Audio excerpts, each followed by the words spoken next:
کسی بہترین اردو داں کا جملہ نہیں، بلکہ یہ اللہ کا قرآن ہے۔ فرمایا مشکل میں تم ہو تو گراں میرے محبوب پہ گزرتا ہے۔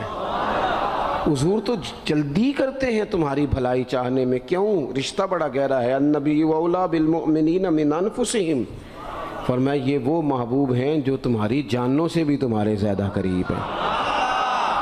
رسول کائنات صلی اللہ تعالیٰ علیہ وآلہ وسلم امت کے حق میں نرم دل رکھتے، نرم۔ لوگ سمجھتے ہیں شاید کسی کا بھلا یہ ہوتا ہے اس کو 4 پیسے دے دیے جائیں، شاید اس کا بھلا یہ ہے کہ اسے نوکری پہ لگوا دیا جائے، شاید بھلا یہ ہے کہ اس شخص کو اگر کسی وہ مشکل میں آ گیا ہے تھانے کچہری کے معاملے میں تو وہاں اس کو سہولت دلا دی جائے، آسانی کر دی جائے، کسی کو مضبوط کر دیا جائے، تو یہ اس کے ساتھ بھلائی ہے۔ میرے رسول پاک صلی اللہ تعالیٰ علیہ وسلم نے بتایا کہ میں نہ مکارم اخلاق کی تکمیل کے لیے آیا ہوں، میں تمہارا وہ نفع کرنے آیا ہوں کہ تمہارا دل ساری جگہوں سے ہٹا کے رب رسول کی طرف مائل کرنا ہے، تمہاری طبیعتوں کے اندر جو سختی ہے اسے نرمی میں بدلنا ہے، تمہارے مزاجوں کے اندر جو بے لگام خواہشات ہیں انہیں شریعت اسلامیہ کی پابندی کی لگام دینی ہے۔ حضور سید عالم علیہ السلام نے لوگوں کی اصلاح کا جو دیکھیں نا، اگر کسی گھر میں بگڑے بچے سنور جائے نا تو روٹی تھوڑی بھی ہو تو گزارا ہو جاتا ہے، اگر گھر والے اخلاقاً اتنے اعلیٰ ہوں، ایک دوسرے سے پیار کرتے ہوں تو تھوڑے پیسوں پر بھی وقت گزر جاتا ہے۔ رسول پاک کا دل دھڑکتا تھا، کس لیے؟ صرف اس لیے نہیں کہ لوگوں کو نوکریاں مل جائیں، مال مل جائے، لوگ جو ہیں ان کے گھر کشادہ ہو جائیں، بلکہ حضور کا دل دھڑکتا تھا کہ لوگ دوزخ سے بچ جائیں، جنت کی طرف ان کا سفر ہو جائے، ان کے دلوں سے حسد کو، تکبر کو، غرور کو، انا کو، خود پسندی کو، عجب کو نکال دیا جائے۔ یتلو علیکم آیاتنا ویزکیکم، ان کا تزکیہ کر دیا جائے، دل صاف کر دیے جائیں۔ رسول پاک صلی اللہ علیہ وسلم احساس کے ساتھ جاتے ہیں۔ ہمارے ہاں نا تبلیغ ہوتی ہے لیکن اس میں درد نہیں ہوتا، اللہ ماشاءاللہ اچھے لوگوں کی بات نہیں کرتا۔ لو میرے جیسے آدمی نے تقریر کرنی ہے، گھنٹہ گزارنا ہی ہے، تو پھر بعض اوقات نفس کی خواہشیں غالب ہوتی ہیں تو وہ اصلاح سے زیادہ شوق داد لینے کا غالب آ جاتا ہے۔ وہ آپ کو پتہ ہے نا، وہ ہمارے ہاں پھر وہ نقیب محفل بیچارہ کبھی بھاگ کے ادھر چلا جاتا ہے، کبھی بھاگ کے ادھر آتا ہے، کہتا ہے میں نے جملہ دینا ہے۔ اب وہ ایسے لگتا ہے جملہ نہیں دینے لگا، کوئی ایٹم بم دینے لگا ہے، جس میں اتنی اسے پریشانی، ایک جملہ کہنے لگا، سنبھال کے رکھنا، ضائع نہ کرنا، یہ نہ کرنا۔ وہ تو جملہ رہنے دے، تو آیت دے ہمیں کوئی قرآن پاک کی، تو ہمیں کوئی حدیث پاک سنا، تو اس حدیثی بات کر، یہ تو مطلب۔ اور پھر وہ داد کا اتنا شوق کہ جب تک سارے ہاتھ نہ کڑھیں، جب تک شمال جنوب والے نہ بول پڑیں تب تک بات نہیں ہوگی۔ یہ کیسی بات ہوئی؟ اصلاح کے اندر تو آپ کا درد آپ کی زبان سے زیادہ اثر رکھتا ہے۔ اقبال کہنے لگے کہ بات جو دل سے نکلتی ہے اثر رکھتی ہے، پر تو نہیں، پر طاقت پرواز مگر رکھتی ہے۔ وہ تو اڑتی ہے، وہ تو اس کی تو پذیرائی ہوتی ہے اگر بات دل سے نکل رہی ہے تو۔ عزیز بھائی یاد رکھیے گا، حضور سید عالم علیہ السلام درد دل کے ساتھ دعوت دیتے لوگوں کو۔ 10 دن حضور نے طائف میں قیام کیا ہے، ایک بندے نے بھی کلمہ نہیں پڑھا، الٹا انہوں نے روڑے مارے، تکلیف دی۔ حضور واپس آ رہے ہیں، صحابی ساتھ ہیں، باغ میں بیٹھ گئے، اتنی صحت مبارک پر انہوں نے معاذ اللہ تعالیٰ سنگ باری کی کہ خون مبارک بہہ رہا ہے۔ فوراً عرض گزار ہوئے، یا رسول اللہ صلی اللہ علیہ وسلم آپ دعا کر دیں یہ تباہ ہو جائیں۔ فرشتہ بھی حاضر ہو گیا، حضور آپ دعا کریں یہ تباہ ہو جائیں۔ لیکن محبوب کے دل میں نرمی ہے نا امت کے لیے، اگرچہ یہ ساری امت دعوت ہے اس وقت، پر اس وقت بھی نرمی ہے۔ محبوب کریم علیہ السلام نے ہاتھ اٹھائے، صحابی کہتے ہیں میرے دل میں خیال آیا اب یہ تباہ ہو ہی، میری طرف دیکھیں جی، اب یہ تباہ ہو ہی جائیں گے، اب کوئی نہیں بچا سکتا انہیں تباہ ہونے سے۔ لیکن حضور نے کیا کہا اے اللہ انہیں ہدایت دے دے، انہیں پتہ ہی نہیں یہ کیا کر رہے ہیں۔ فوراً عرض کی یا رسول اللہ ایک نے بھی کلمہ نہیں پڑھا، ایک نے بھی کلمہ نہیں پڑھا۔ کبھی پتھر مارنے کے والے کے لیے بھی دل میں احساس ہوتا ہے، ہمیں تو کسی نے کچھ بھی نہیں کہا، کوئی گالی نہیں دی، کچھ نہیں کہا، پر ہم سخت کیوں ہیں بھلا؟ وہ ہمارے پیچھے نہیں چلتا ہاتھ باندھ کے، جی میں ہاں نہیں ملاتا، تو ہمارا دل اس کے لیے سخت ہے۔ دو ہی تو بندے ٹھیک ہے دنیا میں، ایک میں ٹھیک ہوں اور ایک جو میری ہاں میں ہاں ملائے پوری، وہ ٹھیک ہے۔ دونوں ہاتھ باندھ کے پیچھے چلے، تیسرے کو میں کیسے ٹھیک ہونے دیتا ہوں؟ میرا مزاج ہی نہیں، اللہ ماشاءاللہ ہماری طبیعت ہی نہیں ہوتی ایسی۔ خدا کے بندو، جب دل کشادہ ہوں، طبیعتیں کھلی ہوں، پھر اس طرح کا تھوڑی مزاج ہوتا ہے۔ کریم محبوب صلی اللہ علیہ وسلم سے عرض کی، حضور ایک نے بھی نہیں کلمہ پڑھا اور پھر بھی آپ کے دل میں اتنی وسعت ہے، آپ ہدایت کی دعا کر رہے ہیں، 10 دن لگائے ایک شخص بھی نہیں آ رہا۔ تو محبوب کیا فرمانے لگے؟ کریم فرمانے لگے، مجھے پتہ ہے انہوں نے تکلیف دی ہے، ایک نے بھی کلمہ نہیں پڑھا، جلدی نہ پریشان ہو جایا کریں۔ کچھ لوگ جلدی کچے جملے بوئے، ساڈی قوم نہیں ٹھیک ہو سکتی جی، ایسمو لگتا کچھ نہیں ہو سکتا دی، یہ نہیں ٹھیک ہو سکتے، فلانے نہیں ٹھیک ہو سکتے۔ شکوہ ظلمت شب سے تو کہیں بہتر تھا، اپنے حصے کی کوئی شمع جلاتے جاتے۔ اللہ کے حبیب صلی اللہ علیہ وسلم سے عرض کی، یا رسول اللہ صلی اللہ علیہ وسلم ایک بھی نہیں مانا اور آپ نے پھر ہدایت کی دعا کی؟ تو یہ میرے محبوب کا امید کا طریقہ ہے۔ کریم فرمانے لگے، اگر آج یہ نہیں مانتے تو پھر بھی تباہی کی دعا نہیں کرنی، یہ نہیں مانتے تو ان کی آنے والی نسلیں مان جائیں گی، مان جائیں گے لوگ۔ اپنے دل میں جب آپ نرمی لے آتے، ہمارے نا سینکڑوں نوجوان گناہوں میں چلے گئے ایک ایک علاقے سے۔ جو آدمی گناہ میں مبتلا ہوتا ہے نا، وہ سخت تکلیف میں ہوتا ہے۔ انسان کو جو چیز سب سے زیادہ ستاتی ہے وہ اس کی اپنی غلطیاں ہوتی ہیں۔ حدیث میں فرمایا، ما حاک فی صدرک، کھٹکتا ہے سینے میں، چبھتا ہے گناہ۔ یہ تکلیف دہ معاملہ ہوتا ہے، تڑپتے ہیں لوگ، سسکتے ہیں، لیکن روایتی انداز سارا جب ہماری مجالس اور محافل میں ہو جاتا ہے، کوئی نہیں وقت دینے والا، پیار کرنے والا، تھپکی دینے والا، بازو تھام، کوئی نہیں۔ ایک تقریر وہ ہے جو میں آپ سے کرتا ہوں، بس ٹھیک ہے گھنٹہ گزارنا ہے، تو وہ بھی کئی میری طرح کے لوگ ہیں جو جمعرات کو فیصلہ کرتے ہیں سویرے کیا بیان کرنا ہے۔ حالانکہ میری طرح کے جو چھوٹے ہیں وہ ہفتے سے ہی تیاری شروع کر لیتے ہیں تاکہ کچھ غور فکر کر کے قوم کے سامنے رکھا جائے، ضروری۔ اب ایک تقریر میں آپ سے کرتا ہوں، سمجھانے کے لیے عرض کرتا ہوں۔ ایک تقریر ایسی ہے جو خطیب صاحب آپ سے کرتے ہیں، اور خدا نخواستہ اللہ تعالیٰ معاف کرے، صرف سمجھانے کے لیے، اگر ان کو پتہ چل جائے کہ ان کا بیٹا کسی غلطی میں مبتلا ہو گیا تو پھر بھی اسی طرح ہی داد و تحسین کے لیے لش پش کر کے تقریر ہوگی؟ نہیں، پھر یہ انداز نہیں ہوتا۔ پھر تو بچہ کو سامنے بٹھا کے باپ اپنی پگڑی اس کے پیروں میں رکھتا ہے، پھر تو ماں دوپٹہ پیروں میں رکھتی ہے، کہتی پتر میری کمائی نہ اجاڑ دینا، اور نہ پتہ چلا تو سگریٹ پینے لگ گیا، خدا خیر کرے، تیری مہربانی۔ سوتا نہیں، اس کا چہرہ پریشان ہے۔ اب بات آئی ہے نا، اب یہ وقت آیا تبلیغ کا، اصلاح کا۔ اسے منت کر کے سمجھایا، اس کو گزارش کی، اس نے کہا ابا جی غلطی ہو گئی تھی، آئندہ نہیں کرتا، پوری اس نے تسلی دی، پھر بھی نہیں سوتا۔ بچہ تو وعدہ کر کے چلا گیا، پھر بھی نہیں سویا، وہ اپنے کمرے میں چلا گیا اور اس نے مصلی بچھا لیا۔ کہا یا اللہ یہ میری عمر کی کمائی ہے، مالک اسے ہدایت دے دے۔ او بھائی جب تو اس انداز میں ملت کے ہر بیٹے کی اصلاح کرنے لگے گا، اور اس سے مراد صرف خطیب واعظ ہی نہیں، حضور نے ہم سب کے ذمہ لگایا تھا بلغ عنی ولو آیا، ہم سب کی ذمہ داری ہے لوگوں کے لیے، لوگوں کو قائل کریں۔ مجھے بتاؤ اپنی ذات کے حق میں قائل کرنا ہو تو کرتے ہیں کہ نہیں؟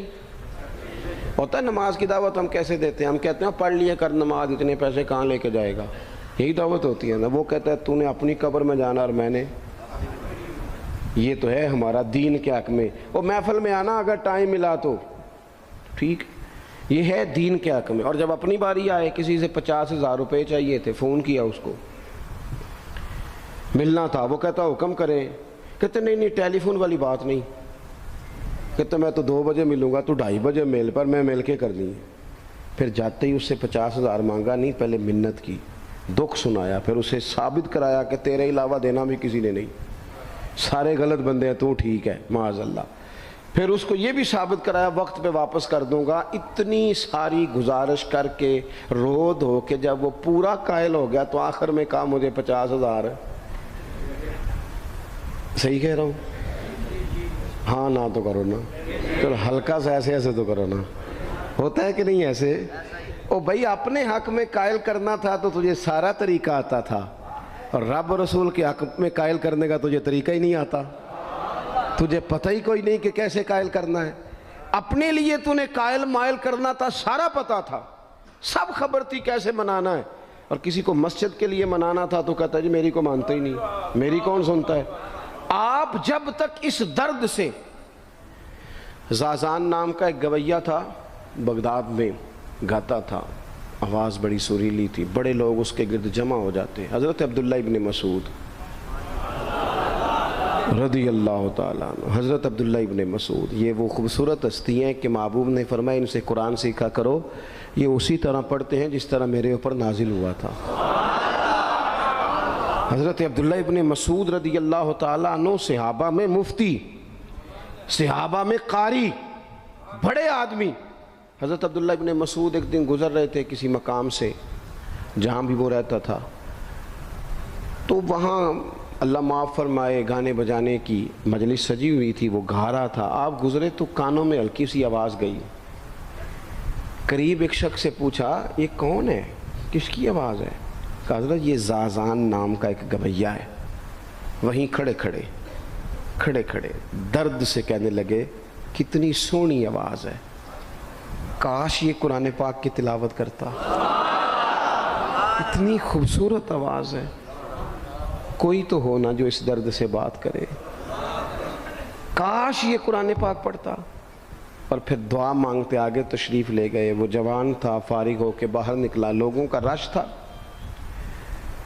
ایک شخص نے اسے روکے، کہا زازان ادھر آ، پتہ آج کیا ہوا؟ کہا جناب کیا؟ کہنے لگے جانتے ہو حضرت عبداللہ ابن مسعود کو؟ کہا جانتے ہیں۔ فرمایا وہ صحابی رسول صلی اللہ علیہ وسلم آج گزرے، تیری آواز ان کی سماعتوں سے ٹکرائی تو فرمانے لگے کاش یہ قرآن پاک پڑھتا۔ کہنے لگا صحیح بتاؤ انہوں نے میرا نام لیا ہے؟ صحیح بتاؤ میرے لیے کہا انہوں نے؟ میرے جیسے شخص کے لیے؟ میں سوچ بھی نہیں سکتا، میں کہاں وہ کہاں، میرا نام لیا ہے؟ کہاں؟ تھوڑی دیر رکا، چند لمحوں پتہ نہیں سوچیں کہاں کہاں کا سفر کر کے آئیں، وہ ساری سوچیں درد بن کے آنسو بنی، اور پھر آنسو داڑھی پہ ٹپکے چہرے پہ آئے۔ پھر لوگوں سے پوچھنے لگا گھر کا پتہ بتاؤ گے؟ کہا وہ فلاں جگہ پہ موجود ہیں۔ دوڑا گیا، دروازے پہ دستک دی، حضرت عبداللہ ابن مسعود آئے، کہا کون ہو بیٹا؟ کہنے لگے حضور میں وہی ہوں جس کے بارے میں آپ نے کہا تھا کاش یہ قرآن پڑھتا، میں آ گیا ہوں، پڑھا دے مجھے قرآن پاک، پڑھا دے۔ کوئی بیٹھا ہوا مجھے دور دعا دیتا ہے، میں ڈوبتا ہوں پر سمندر اچھال دیتا ہے۔ کسی سے تو آپ پیغام حق کہیں، کسی کو تو دعوت خیر دیں، یہ سب سے بڑا بھلا ہے۔ اگر کسی بد اخلاق کو با اخلاق کر دو گے نا، اس کی بیوی سکون میں آ جائے گی، اس کی ماں آرام سے سونے لگے گی، اس کا باپ کہے گا وہ حد ہو گئی، میرا پتر ٹھیک ہو گیا ہے، تمیز سے بات کرنے لگا ہے۔ بچے پریشان ہوتے ہیں، بچے، میں بیٹھا تھا کھانا کھا رہا تھا گھر میں، تو میرے گھر والے کہنے لگے مدرسے کا کوئی بچہ باہر ہے بڑا سخت رو رہا ہے۔ میں نے کہا بلاؤ، کسی استاد نے ڈانٹ دیا ہوگا، تو بچہ میرے پاس ہے تو اس کا وجود کانپ رہا تھا۔ میں نے کہا پتر کیا ہوا؟ کہنے لگا پیر صاحب وہ میری امی تے ابو کار پھر پہ لڑتے نے، کرو فون آیا ہے۔ تو میں نے کہا بیٹا پریشانی کی کیا بات ہے؟ کہنے لگے بڑی سخت لڑائی ہوتی ہے، میرے والد میری اماں کو مارتے ہیں، پھر ہم سارے بہن بھائی نا چار پنجوں کے نیچے چھپتے ہیں، تو وہ دور ہیں، اس وقت تو 1.5 گھنٹے کا فاصلہ ہے، دور ہے میرا گھر، پر پتہ نہیں ہمارے گھر کیا ہو جائے گا۔ پیر صاحب آپ دعا مانگے نا، آپ دعا کریں نا، اس بچے کی کیفیت اور اس کے اوپر چھائی ہوئی آزمائش اور اس کے طبیعت میں اسے دیکھ کے میرے آنسو نکل گئے۔ کچھ دنوں کے بعد میں نے اس کے باپ کو بلایا، میں نے کہا خدا کے بندے، تیری انا اور تیری بیوی کی انا اتنی سخت ٹکراتی ہے کہ تیری اولاد پیس کے رہ گئی، کاش تو رسول اللہ کی اس صفت سے آگاہ ہوتا کہ خدا کے بندوں کو معاف کر دو، اللہ تمہیں معاف فرما دے گا۔ کاش تمہارے اندر وہ کیفیات ہوتی۔ تمہارے بچے میلوں دور رہ کے بھی تڑپتے ہیں کہ جانے گھر میں، کیوں؟ اس لیے کہ گنجائش نہیں دلوں میں، کوئی اخلاقی تعلیم نہیں۔ ہم نے اپنے گھروں کو خود اپنے ہاتھوں سے اتنا آزمائش کا گھڑا بنا لیا ہے، لڑائیاں، جھگڑے، مصیبتیں، کیوں؟ کہ پیسوں کی تو تبلیغ روز ہوتی ہے کہ کمانے چاہیے، مال کی تبلیغ تو روز ہوتی ہے، درد نہیں بٹتا، اخلاق کی بات نہیں ہوتی۔ اور سجنوں، ہمارا غریب گھر تھا، پر میرے ابا جی جب گندم کا سیزن ختم ہوتا گھر میں لے کے آتے تو ہمارے گھر کے سین میں کھڑے ہو کے فرماتے، لو پتر کسے دا گھر وال نہیں تکنا، میں دانے پاتے نے پھڑو لیتے تھے تو اڈی ماں نے اچار پا دیتا ہے، اب پرواہ نہیں۔ اس سادگی کے ساتھ، اس آسانی کے ساتھ گزارا ہوتا تھا۔ میں نے ایک دفعہ کہا، میں نے کہا ابا جی لوگ بڑا بڑا پیغام دیتے ہیں، پیسے کماؤ پیسوں، آپ نہیں دیتے پیغام، چلیں یہ بتا دیں کوئی شے پسند نہیں کھانے میں؟ کہنے لگے بیٹا بھوک لگی ہو تو ہر شے پسند ہو، نہ لگی ہو تو نخرا ہی نخرا، اگر طلب ہوگی تو یہ بھی تمہیں نفع دے گا، لیکن اپنے گھر میں سکون رکھنا، اطمینان رکھنا، اس ٹینشن سے اپنے ایک دوسرے کو اخلاق کا سبق پڑھائیں، دلوں کی نرمی کا درس دیں، تھوڑی سی کوشش کریں جس سے ہمارے گھر بچ جائیں، اور اگر کوئی بندہ گناہگار نظر آئے تو اس پر تنقید نہ کریں، تنقید نہ کریں، مجھے صحیح بتانا، دل پہ ہاتھ رکھ کے۔ خدا نہ خواستہ کسی کا بچہ بچی معاذ اللہ، اللہ بچائے سب کو، بگڑ جائے تو کیا وہ چوک میں کھڑے ہو کے چسکے لے لے کے بتائے گا کہ بچہ میرا بگڑ گیا؟ بولو سارے، بولو جلدی سے۔ تو پھر پڑوسیوں کا بچہ بگڑا ہے تو پھر چسکے کیوں لیے؟ گلی میں کسی کی بیٹی سے معاذ اللہ خدا نہ خواستہ کوئی ایسی غلطی ہو گئی تو جگہ جگہ باتیں کی، تیاں سانجیاں نہیں ہوندیاں؟ اپنے بچے کے بارے میں جب تو کہتا ہے چھپ جائے بات، دیکھنا۔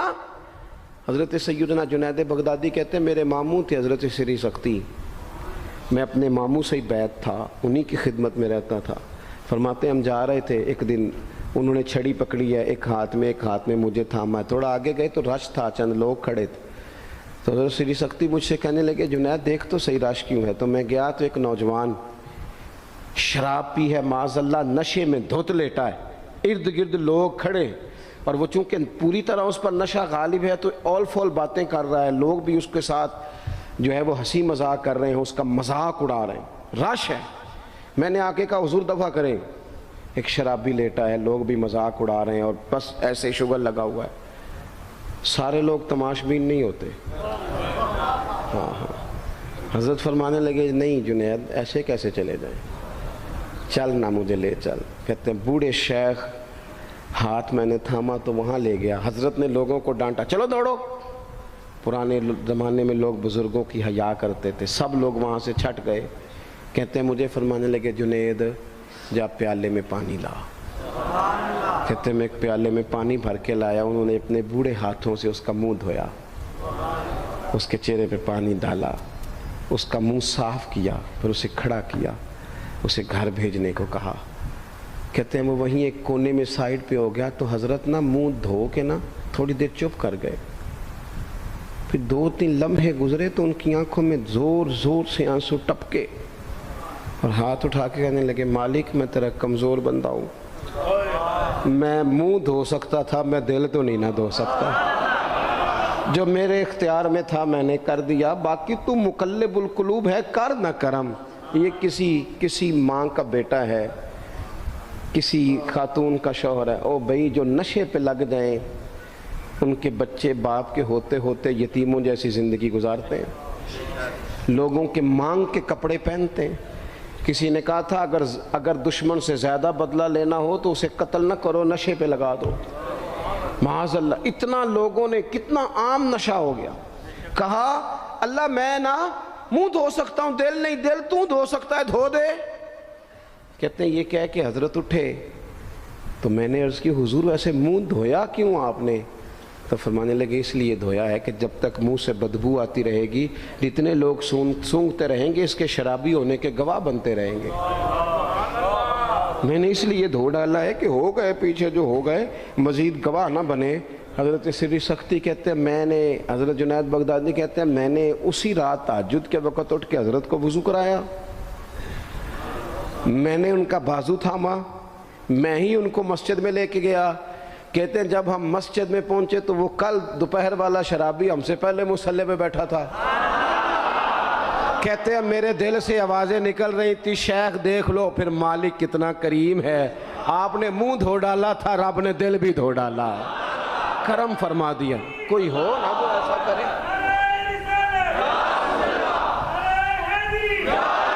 آؤ نا سنگیوں ملیں، ایک دوسرے کا منہ تو دھونا شروع کرے نا، آؤ نا ایک دوسرے کو یہاں تک تو ہم یہاں تک وضو کا پانی تو فراہم کریں نا، کچھ تو خیر تقسیم کرے۔ اخلاق کی تربیت کا میں دیکھتا ہوں ہمارے وطن میں اضطراب ہے، بے چینی ہے، اس طرح کا ماحول بنایا گیا ہے کہ لوگ ایک دوسرے کے حق میں سخت ہو گئے ہیں، مزاجوں میں تلخیاں ہیں، لڑتے جھگڑتے ناراض ہوتے لوگ، بگڑتے کوستے ڈانٹتے شکوے کرتے لوگ۔ شکوہ جو ہوتا ہے نا یہ بندے کو بے چین کر دیتا ہے، شکر بندے کو سکون میں مبتلا کرتا ہے۔ شکوے آزمائشیں اپنے دلوں میں وسعت لائیں، ایک دوسرے کو اصلاح کی طرف لائیں، ایک دوسرے کو پیغام دیں، ایک دوسرے کی تربیت کریں، تھوڑا سا حوصلہ، تھوڑا سا صبر، تھوڑی سی گنجائش اپنی طبیعتوں میں پیدا کریں۔ اپنے بچوں پر سب سے زیادہ نگرانی یہ کریں کہ ان کا اخلاقی معیار کیا ہے۔ اگر میں اور آپ خدا نہ خواستہ بچوں کو صرف یہ تربیت دیں گے نا کہ وہ پیسہ پیسہ پیسہ پیسہ، شادیاں بھی پیسے دیکھ کے کریں گے، تو یاد رکھنا پھر ایک دن وہ یہ بھی کہیں گے کہ ابا کاش تو کو ڈھابے کا کام کرتا تو آج ہمارے پاس بھی پیسے ہوتے۔ پھر باپ سے بھی پیسوں کا ہی مطالبہ ہوگا، پھر لوگ ماں باپ بھی پیسوں کے لیے چھوڑ کے چلے جاتے ہیں۔ پھر جب آپ نے تربیت جس چیز کی تھی تو نتیجہ بھی تو وہی برآمد ہوگا۔ یہ تو نہیں ہو سکتا کہ بندہ بیج کوئی اور لگائے اور درخت کوئی اور نکلے، یہ ہو نہیں سکتا۔ اگر ہم اپنے باپ سے روز جھگڑا کریں گے 5 مرلے کے لیے تو یاد رکھنا پھر ہمارا بیٹا 1.5 مرلے کے لیے بھی جھگڑا کرے گا، پھر معاملہ اس طرح کا مرتب ہوگا۔ ایک دوسرے کو اخلاقی پیغام دینا ضروری ہے۔ آخری بات آپ کی خدمت میں یہ عرض کرنی ہے اور یہ میری خواہش ہے کہ آپ اس پر زیادہ توجہ کریں گے انشاءاللہ۔ آپ سارے ویڈیو بنائیں، مجھے کوئی اعتراض نہیں، پر مہربانی کریں دیکھیں تو میری طرف نہ۔ جب آپ لائیو چلاتے ہیں تو پھر اسی کو دیکھتے ہیں، وہ پھر کہتا ہے کہ یہ کمنٹس آ گیا تو دوسرا آ گیا۔ اللہ کرے میری بات آپ کے دل میں اتر جائے، آپ تھوڑی سی توجہ کریں، میں کیا عرض کرنا چاہتا ہوں، غور کریں میرے بھائی۔ ملک میں نا مہنگائی تیزی سے عروج پکڑ گئی ہے، اور مہنگائی جب ہوتی ہے نا تو امیروں نے تو مال بیچنا ہوتا ہے تو ان کا دگنا ہو گیا تو وہ تو اور امیر ہو گئے، تو غریبوں کے لیے مشکلات بڑھ گئی ہیں۔ جو طبقات بیچارے تنخواہ دار تھے، کمزور تھے، میری طرف دیکھیں جناب، وہ اور کمزور ہو گئے۔ ہمیں زیادہ تو نہیں لیکن اتنا ضرور کرنا چاہیے۔ یہ قرآن پاک دے دیں جی، جی مجھے دے دیں، لے لیا،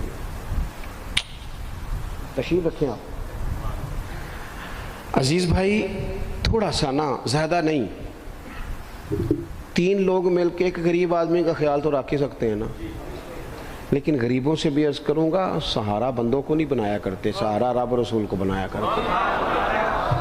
کسی سے تھوڑی سی مدد لینا تو ٹھیک ہے، چلو آگے جانے کے لیے تھوڑا سا سہارا لے لیں کہ اب مشکل ہے تو یہ کراس نہیں ہو رہا رستہ، تھوڑا سا سہارا تو لے لیں، لیکن جو لوگ مستقل سہاروں پہ آ جاتے ہیں ان کا تو پھر اپنی طاقت ہی ساری ختم ہو جاتی ہے۔ گردن کو جھکا دیتا ہے خیرات کا پتھر، جہاں میں مانگنے والوں کے سر کبھی اونچے نہیں ہوتے۔ تھوڑی سی ہم نے ایک دوسرے کی مدد کرنی ہے۔ جو لوگ زیادہ مالدار ہیں ان سے میری گزارش ہے کہ تھوڑے سے خرچے کم کر لیں، اپنے ہاتھوں سے تقسیم کریں۔ یہ چھوڑ دیں کہ وہ میرے چچا کے جو بیٹے ہیں وہ میرے ساتھ اچھا سلوک نہیں کرتے، وہ فلانے ہیں، وہ ان کا سلوک اگر وہ کریں گے تو اللہ سے اجر لیں گے۔ آپ اگر ان کو محسوس کرتے ہیں نا وہ غریب ہیں، ماموں کے بیٹے، چچا کے بیٹے، گلی والے، محلے والے، تو تھوڑا تھوڑا کر کے اپنے بھائیوں کی مدد کرنی شروع کریں۔ دیکھو عید پہ کپڑے تھوڑے لے لو نا، ویسے بھی سوٹ کی ضرورت تو صرف عید پڑھنے کے لیے، بعد میں تو کپڑے بدل کے گوشت کرتے ہیں، تو بچے ویسے سوئے رہتے ہیں سارا دن۔ تھوڑی سی نا